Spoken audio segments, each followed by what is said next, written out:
Seas demócrata o republicano, todos estamos de acuerdo en una cosa. La gestión de Kimberly Chittle del caso del tiroteo de Trump ha sido un desastre. Sus respuestas a las entrevistas fueron tan erráticas como un estado indeciso en un año electoral, y su testimonio en el Congreso fue como un anuncio de campaña sin un mensaje claro. Algunos especulan que se la presionó para que guardara silencio a fin de mantener ocultos secretos más profundos. Examinemos estas sospechas. Declaración del director del Servicio Secreto. En un impactante giro de los acontecimientos, la nación quedó conmocionada tras el intento de asesinato del expresidente Donald Trump en un mitin en Pensilvania. El tiroteo, que se cobró trágicamente la vida de un asistente al mitin, ha suscitado serias dudas sobre las medidas de seguridad. La directora del Servicio Secreto de Estados Unidos, Kimberly Chittle, hizo una contundente declaración sobre el incidente. En su primera entrevista en una cadena de televisión desde el ataque, Chittle calificó el tiroteo de inaceptable y se comprometió a garantizar que no vuelva a producirse una brecha semejante. Obviamente, fue una situación que, como agente del servicio secreto, nadie quiere que ocurra nunca en su carrera, dijo. ¿Cuál fue su reacción cuando vio lo ocurrido el sábado? Conmoción y luego preocupación, obviamente, por el expresidente. Es un suceso que no debería haber ocurrido nunca. Las autoridades locales también participaron en la seguridad del edificio donde el presunto tirador efectuó los disparos. La coordinación entre el servicio secreto y la policía local fue crucial para neutralizar la amenaza. En este caso concreto, compartimos el apoyo a ese lugar concreto y que el servicio secreto era responsable del perímetro interior. Y luego, pedimos ayuda a nuestros homólogos locales para el perímetro exterior. Había policía local en ese edificio. Había policía local en la zona que se encargaba del perímetro exterior del edificio. Luego pasa a describir cómo se neutralizó inmediatamente al sospechoso. Aún no tengo todos los detalles, pero fue en muy poco tiempo, dijo. Buscar a esa persona, encontrarla, identificarla y finalmente neutralizarla tuvo lugar en un periodo de tiempo muy corto, y eso lo hace muy difícil. Como responsable de la agencia, Chittle asumió toda la responsabilidad del incidente y se comprometió a garantizar que una brecha así no vuelva a producirse. El servicio secreto es responsable de la protección del expresidente, así que la responsabilidad es suya. La responsabilidad es mía. Soy el director del servicio secreto. Fue inaceptable, y es algo que no debería volver a ocurrir. El lugar del mitin de Pensilvania presentaba retos de seguridad únicos para el servicio secreto. La disposición de la zona, con varios edificios y un tejado inclinado, exigía una planificación y coordinación meticulosas. Según ella, uno de los factores clave fue el tejado inclinado del edificio en el que se encontraba el tirador. Esta característica arquitectónica planteaba un reto importante para la colocación de los francotiradores. Ese edificio en concreto tiene un tejado inclinado en su parte más alta, y por lo tanto, hay un factor de seguridad que se considera que no queremos poner a alguien en un techo inclinado. Así que se tomó la decisión de asegurar el edificio desde dentro. El servicio secreto se encargó de asegurar el perímetro interior del recinto, mientras que la policía local se encargó del perímetro exterior. Esta colaboración fue crucial para garantizar la seguridad de los asistentes y del expresidente.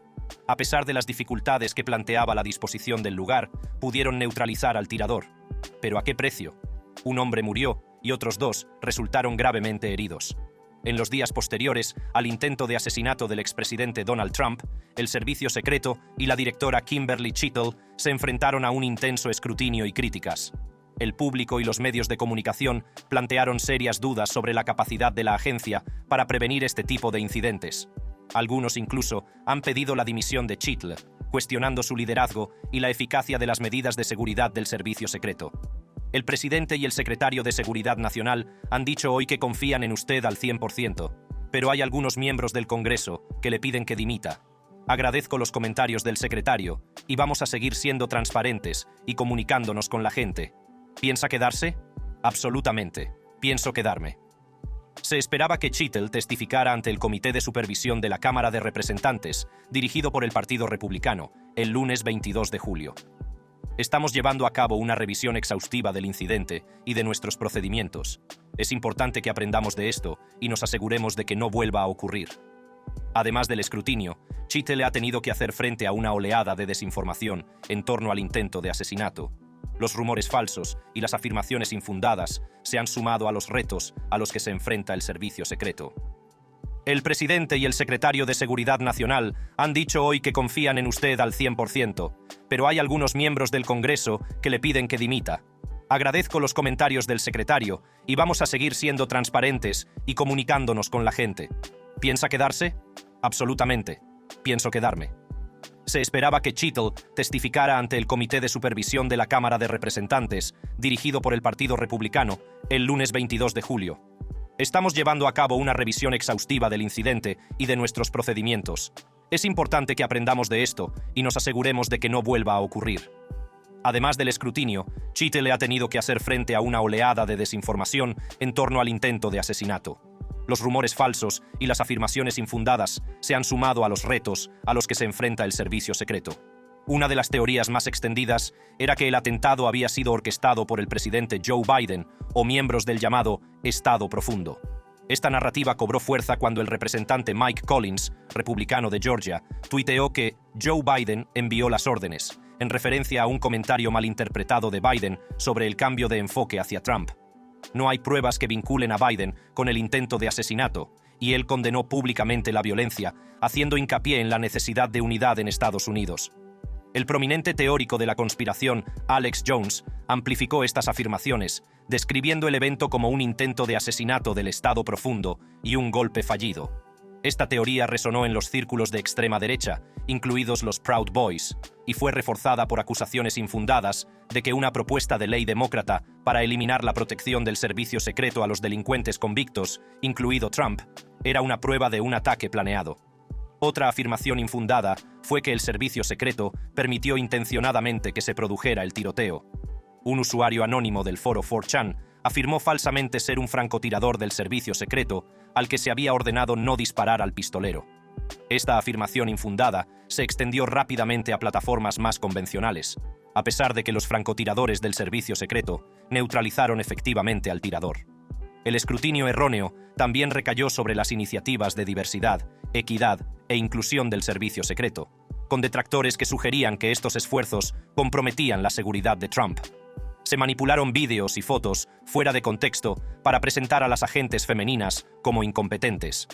En una foto en particular, se afirmaba falsamente que una agente femenina se acobardó detrás de Trump en lugar de protegerlo, pero las imágenes verificadas mostraban a la agente ayudando en la evacuación de Trump del escenario. Otra desinformación fue la afirmación de que se habían desviado recursos del servicio secreto del meeting de Trump para proteger a la primera dama, Jill Biden, en otro acto, algo que negó categóricamente el portavoz del servicio secreto, Anthony Guglielmi. Aclaró que, en realidad, Trump recibió recursos adicionales debido al aumento de su agenda de viajes y tachó de absolutamente falsa cualquier afirmación en sentido contrario. Incluso Elon Musk intervino, sugiriendo que, o bien una incompetencia extrema o una acción deliberada del servicio secreto, permitió al tirador acceder a la azotea. Sus comentarios, vistos por millones de personas, se hicieron eco de la infundada teoría de que el servicio secreto forma parte de una conspiración contra Trump.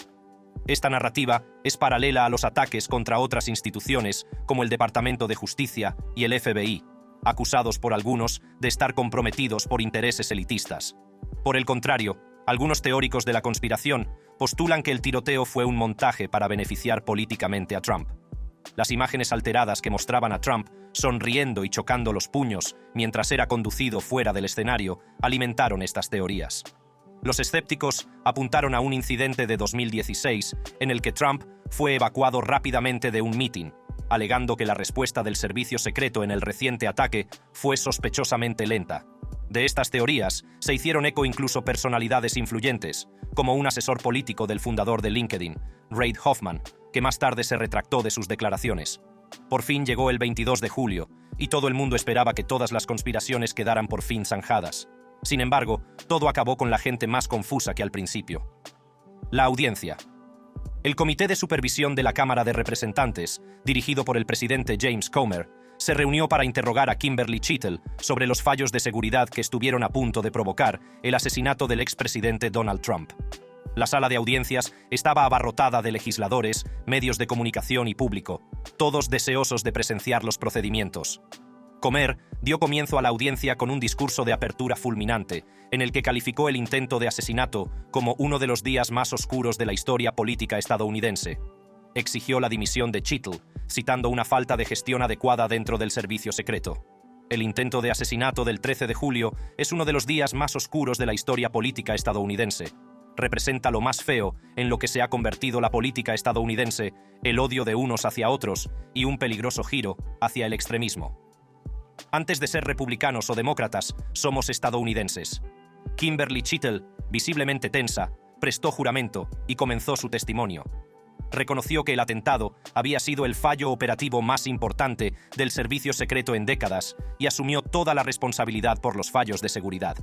Sin embargo, sus repetidas referencias a la investigación en curso del FBI y su reticencia a proporcionar detalles concretos sobre las acciones del pistolero frustraron a los legisladores.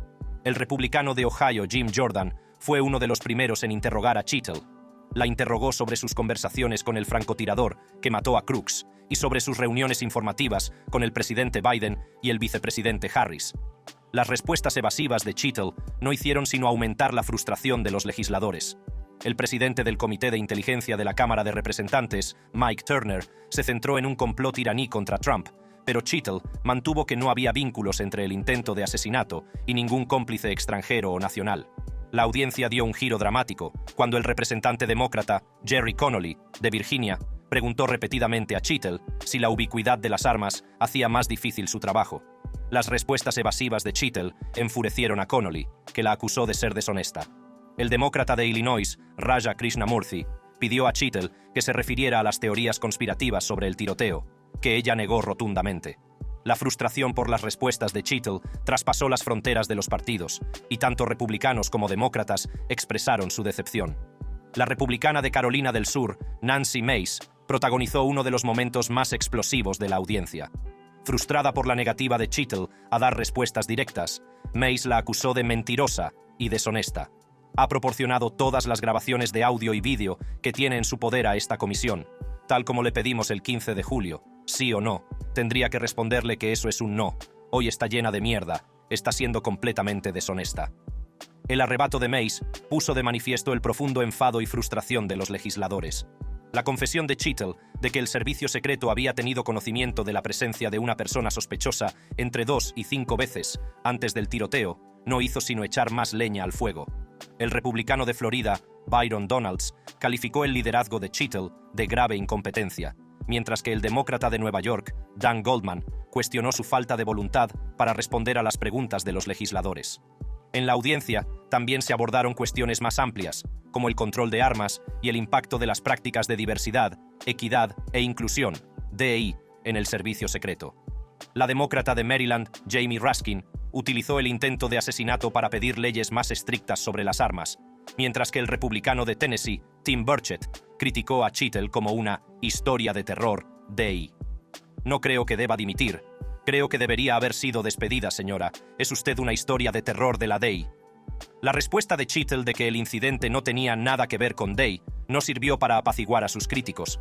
A medida que la audiencia se acercaba a su fin, aumentaban las peticiones de dimisión de Chittle. El demócrata por California, Ro Khanna, invocó como precedente el intento de asesinato del expresidente Ronald Reagan en 1981 y la dimisión del jefe del servicio secreto, Stuart Knight. El demócrata de Florida, Jared Moskowitz, comparó el testimonio de Chittle con la desastrosa audiencia sobre antisemitismo celebrada en diciembre en el Congreso, que provocó la dimisión de 2 presidentes de universidades de la Ivy League. Al final, la frustración bipartidista por la actuación de Chittle fue palpable. Jamie Raskin, demócrata de Maryland, y James Comer, republicano de Kentucky, publicaron una carta conjunta en la que pedían la dimisión de Chittle. Citaban su incapacidad para responder a preguntas básicas y asegurar al pueblo estadounidense que el servicio secreto había aprendido la lección y empezado a corregir sus errores y fallos sistemáticos. Las consecuencias de la audiencia del Congreso fueron rápidas y dramáticas. El 23 de julio de 2024, solo un día después de su agotador testimonio, Kimberly Chittle anunció su dimisión como directora del servicio secreto. El anuncio conmocionó a Washington, D.C. y a todo el país. Las consecuencias políticas fueron inmediatas. Legisladores de ambos partidos se pronunciaron sobre la dimisión de Chittle, y muchos expresaron su alivio por su renuncia. El demócrata de Maryland, Jamie Raskin, y el republicano de Kentucky, James Comer, que habían emitido una carta conjunta pidiendo su dimisión, elogiaron la decisión como un paso necesario para restablecer la confianza en el servicio secreto.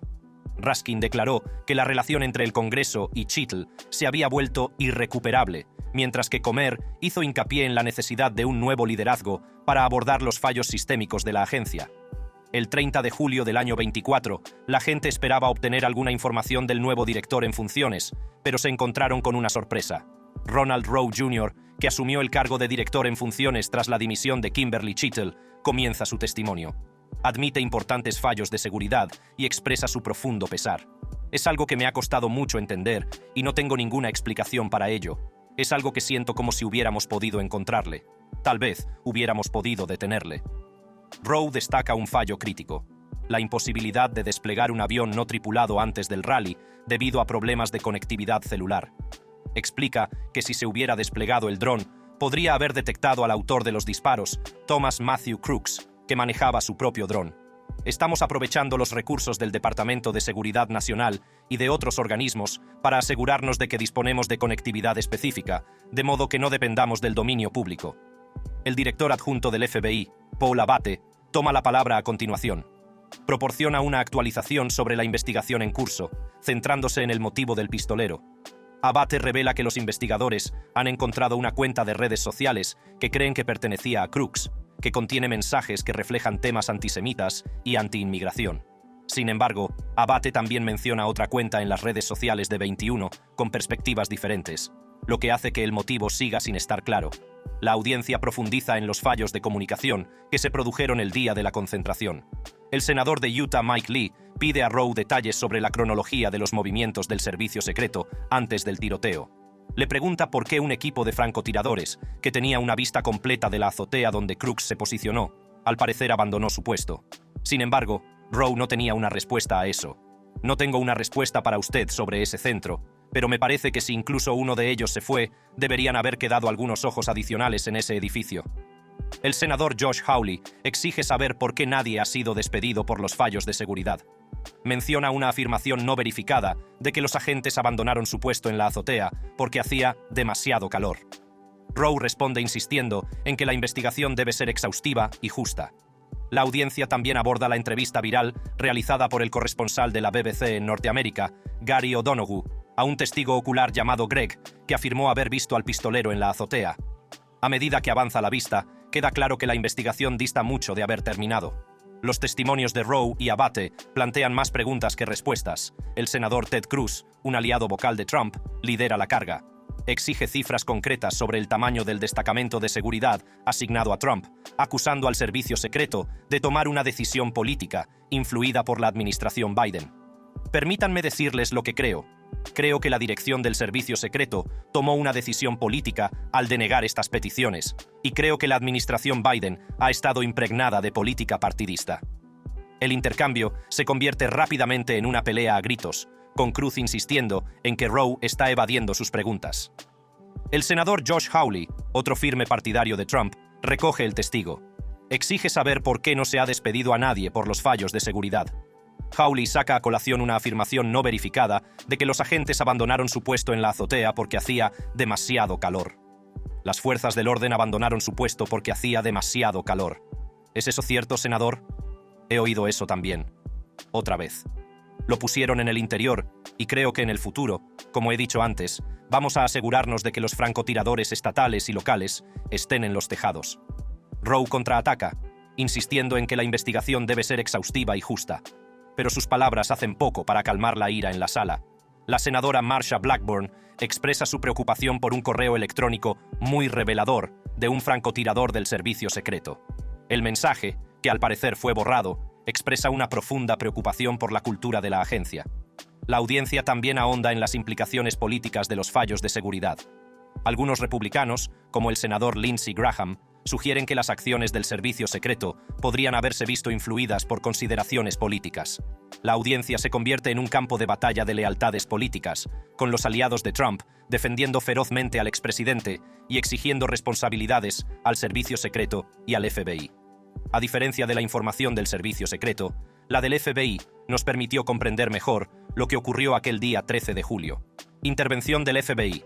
El director del FBI, Christopher Wray, subió al estrado ante el Comité Judicial de la Cámara de Representantes, dispuesto a revelar los resultados de la exhaustiva investigación de la oficina. Una de las revelaciones más sorprendentes fue el descubrimiento de un dron que Crooks había volado cerca del lugar del mitin unas 2 horas antes del tiroteo. Los investigadores recuperaron el dron del vehículo de Crooks y se cree que lo estaba utilizando para transmitir vídeo en directo y explorar la zona. Este nivel de vigilancia y planificación no tiene precedentes y es profundamente inquietante. Así que hemos recuperado un dron que el tirador parece haber usado, está siendo explotado y analizado por el laboratorio del FBI. El dron fue recuperado en su vehículo, así que en el momento del tiroteo, el dron estaba en su vehículo con el controlador. La investigación del FBI también reveló la presencia de una bomba, 2 del vehículo de Crooks y una de su residencia. Estos dispositivos estaban equipados con receptores que podrían haber permitido detonarlos a distancia. El propio Crooks tenía un transmisor, pero afortunadamente los receptores de las bombas estaban apagados. Este descubrimiento plantea la aterradora posibilidad de un ataque más devastador si se hubieran activado los dispositivos. La sala de audiencias se llenó de una palpable sensación de incredulidad cuando Wray detalló el alcance de los preparativos de Crooks. Se encontraron 8 cartuchos de bala usados en el tejado donde Crooks se había colocado para abrir fuego. El pistolero utilizó un rifle de tipo AR con culata plegable, lo que facilitaba su ocultación y transporte. El FBI sigue investigando cómo Crooks consiguió efectuar tantos disparos antes de ser neutralizado por un francotirador del servicio secreto. A medida que avanzaba la vista, el director del FBI, Christopher Wray, proporcionó una cronología detallada de las acciones de Thomas Crooks que condujeron al intento de asesinato. Esta línea de tiempo reveló un nivel inquietante de planificación e intención, pintando una imagen más clara de la mentalidad del pistolero. ¿Qué tan lejos estaba Oswald de Kennedy? Esta referencia a Lee Harvey Oswald, que asesinó al presidente John F. Kennedy en 1963, indicaba una inquietante preocupación por la violencia política histórica. Ese mismo día, Crooks se inscribió para asistir al mitin de Trump en Butler, lo que marcó el inicio de su plan mortal. En los días previos al mitin, las actividades de Crooks se volvieron cada vez más sospechosas. El FBI consiguió acceder a su teléfono, lo que supuso un importante reto técnico, debido a que utilizaba aplicaciones de mensajería cifrada. Estas aplicaciones, diseñadas para proteger la privacidad de los usuarios, también dificultaron que los investigadores descubrieran el alcance total de las comunicaciones de Crooks. A pesar de estas dificultades, el FBI descubrió que Crooks había estado utilizando estas aplicaciones para comunicarse, lo que añadió otro nivel de complejidad a la investigación. Entre las 15:00 y las 16:00, hora local, Crooks voló un dron cerca del lugar del mitin, a unos 200 metros del escenario. Se cree que el dron, recuperado de su vehículo, transmitía vídeo en directo, lo que permitió a Crooks explorar la zona y planear su ataque. Este nivel de vigilancia no tiene precedentes y es muy inquietante, ya que pone de manifiesto hasta qué punto se preparó Crooks para su misión mortal. A medida que se acercaba el mitin, la atención que Crooks prestaba a Trump y al evento se hizo aún más evidente. El análisis que hizo el FBI de su ordenador portátil reveló que había estado investigando sobre personajes públicos y acontecimientos políticos, con especial atención a Trump y al mitin de Butler. Esta intensa atención al expresidente y al lugar del mitin sugiere un nivel de premeditación que es a la vez escalofriante y profundamente preocupante. La investigación del FBI también descubrió un alijo de armas de fuego en la casa de Crooks, incluido el rifle de estilo AR utilizado en el ataque. El padre de Crooks había comprado legalmente el rifle en el año 23 y posteriormente se lo vendió a su hijo en octubre del 23. A pesar de la exhaustiva investigación, el FBI aún no ha descubierto un motivo claro para el ataque. Crooks parece haber actuado solo, un solitario, con interacciones limitadas, tanto cara a cara como digitalmente. El intento de asesinato de un expresidente no es solo un ataque contra un individuo, sino contra el tejido mismo de la democracia. Esta opinión fue compartida por el director del FBI, Christopher Wray, y varios legisladores durante la audiencia. Wray subrayó que el intento de asesinato de Donald Trump era un ataque a la propia democracia. Afirmó que la violencia política erosiona los cimientos de la nación y no puede tolerarse. Este sentimiento fue compartido por el representante Jerry Nadler, que condenó inequívocamente el tiroteo y destacó el reciente aumento de la violencia contra líderes políticos. La audiencia puso de relieve la urgente necesidad de abordar la creciente ola de violencia política y su potencial para desestabilizar las instituciones democráticas. Una de las cuestiones más acuciantes debatidas durante la audiencia fue el papel de la comunicación cifrada en las actividades delictivas modernas. El uso por parte de los delincuentes de aplicaciones de mensajería cifrada supuso un reto importante para el FBI. Estas aplicaciones, diseñadas para proteger la privacidad de los usuarios, también dificultan el acceso de las fuerzas de seguridad a información crucial. Wray señaló que el uso generalizado de aplicaciones cifradas se ha convertido en un problema común para las fuerzas del orden federales y locales. Esto plantea importantes cuestiones sobre el equilibrio entre privacidad y seguridad en la era digital. La audiencia también puso de relieve los retos a los que se enfrentan las fuerzas del orden a la hora de prevenir y responder a este tipo de ataques. La investigación del FBI sobre las acciones de Crooks puso de manifiesto la complejidad de las amenazas modernas. El uso de drones para la vigilancia, la posesión de artefactos explosivos y el uso de comunicaciones cifradas apuntan a un nuevo nivel de sofisticación en las actividades delictivas. Wray subrayó que el FBI está comprometido a utilizar todos los recursos disponibles, tanto penales como de seguridad nacional, para investigar y prevenir este tipo de atentados. El tema de la financiación de las fuerzas del orden también fue objeto de debate. Wray se opuso a las amenazas de algunos republicanos de desfinanciar el FBI, calificando tales recortes de increíblemente miopes.